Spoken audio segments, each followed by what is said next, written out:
Overwintering is probably one of the most stressful and worrying times if you're new to tropical gardening. This year will be my 4th winter and I'm still learning things and tweaking my methods a bit.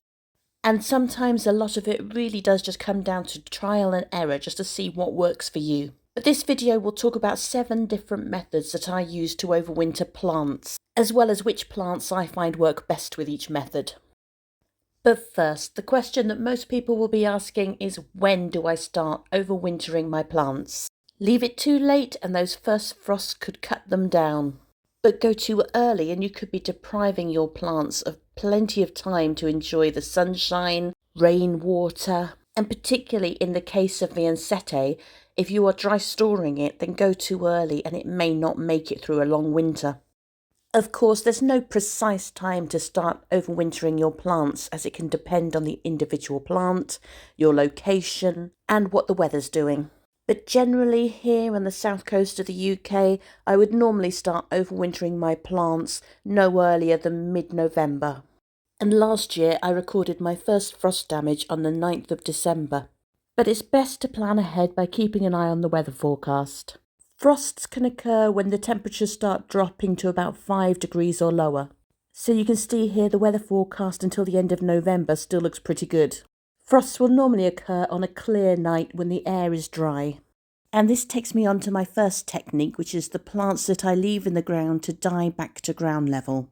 Many of the plants that I grow in my tropical garden, including cannas, arum lilies, gingers, as well as bananas like Musa sycamensis, are root hardy and can die back to ground level and regrow again in spring. Of course, once again, this does depend on your precise location, and it may be in some cases you don't want to wait for the foliage to regrow and you'd rather overwinter it to keep it looking fresh and green first thing in spring.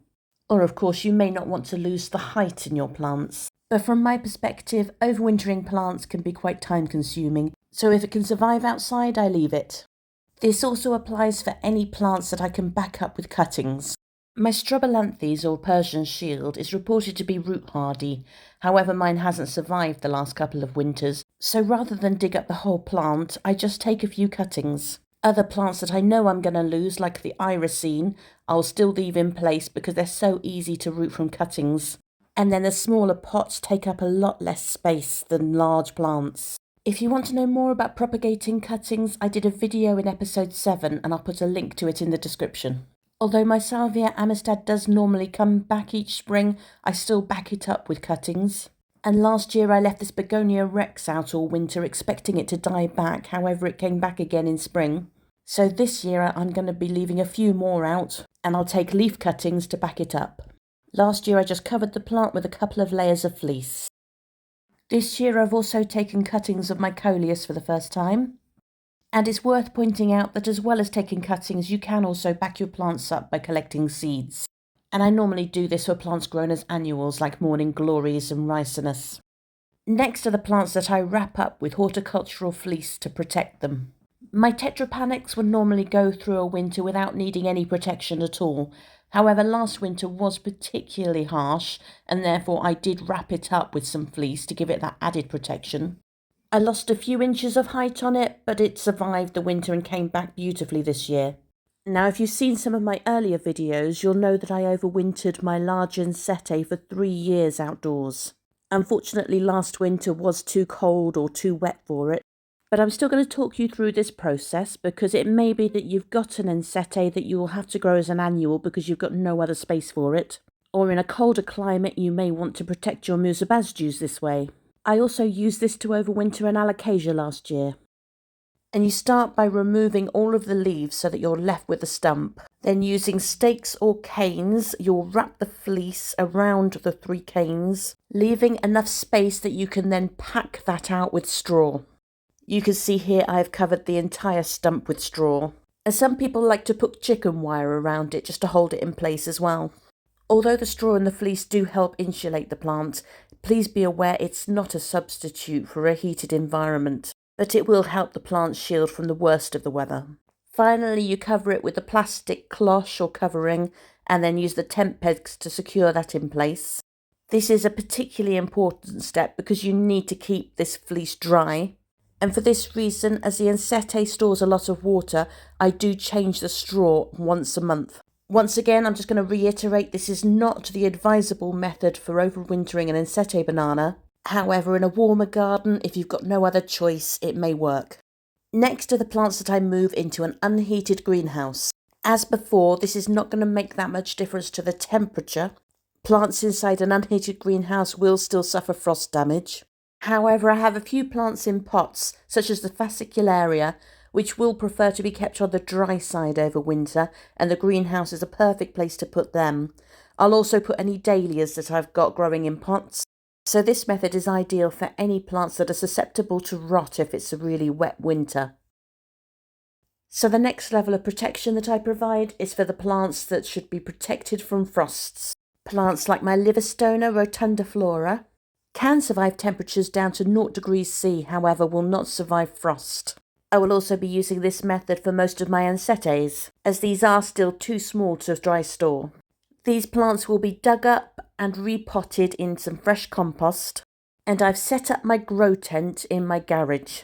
Once again, please be aware that if you're thinking of storing plants or dry storing plants in an unheated garage, they will still get frosted. So make sure that you've got a heater and a thermometer so that you can monitor the temperatures. I use one that records the minimum and maximum temperature.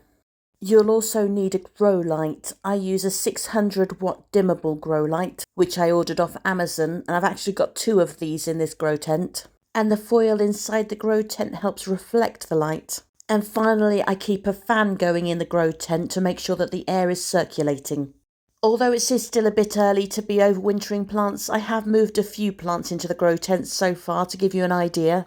But for me personally, the most challenging thing about this setup is remembering to check on them regularly, so I find it helps to put a baby monitor camera in. A lot of the plants that I grow I move indoors over winter.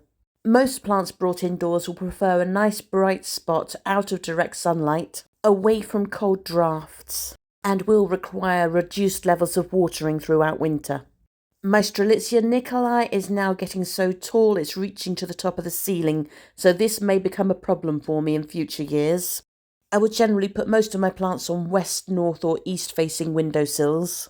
However, there are plants that will do very well on a south facing windowsill, and sometimes it's just a case of getting to know your plants. However, in most cases it's really important to avoid putting your plants anywhere near a radiator. And the reason that I set up a frost-free grow tent is because a lot of plants don't like being in centrally heated houses at all. Finally, this is my least favourite method of overwintering plants, which is dry storing. Only because I don't personally have a very high success rate with this method. However, if it works for you, then it is one of the easiest methods that you can use. It works with any plant that has a rhizome, such as caladiums, alocasias, colocasias, cannas, gingers, and you can even dry store larger Unheated. Although I personally have never used this method, not only because I don't have much luck with dry storing, but also because the only Unheated that I had that was large enough to dry store, I was overwintering outdoors at the time. To dry store your rhizomes, you need to dig them up from the soil and try to clean off as much of the soil as you can. If you've got a lot of root, then you can trim them down. You're effectively storing these like spring bulbs.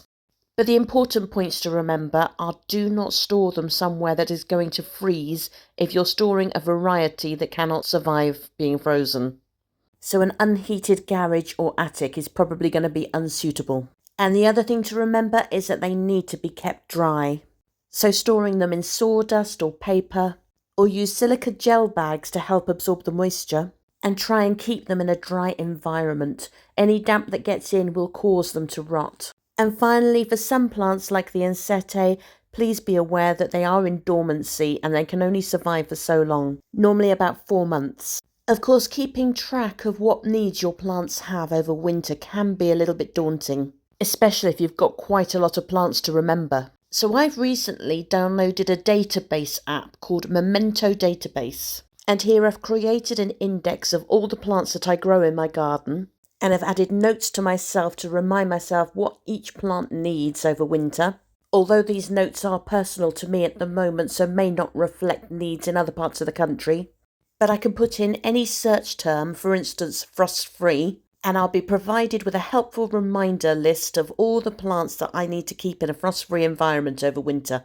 The search will identify anything that you've typed into the record, so you can filter plants on other features as well, such as the humidity requirements that the plants need over winter.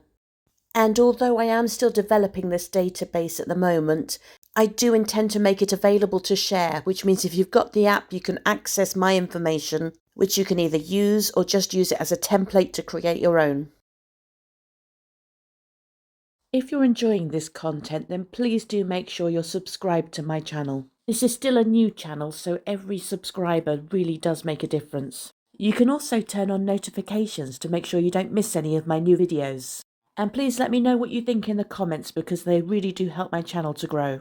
You can also follow me on social media for links to my latest videos and my photo of the day, in which I usually share photos of flowers from my garden, along with their names if known. You can follow me on Facebook, on Twitter, Instagram, Threads, or you can join my Facebook group to ask questions or share photos. And you can find all of my YouTube videos on Freya's Tropical Garden website, which I will also be expanding to provide advice pages as well as items for sale. Links to these pages are included in my description.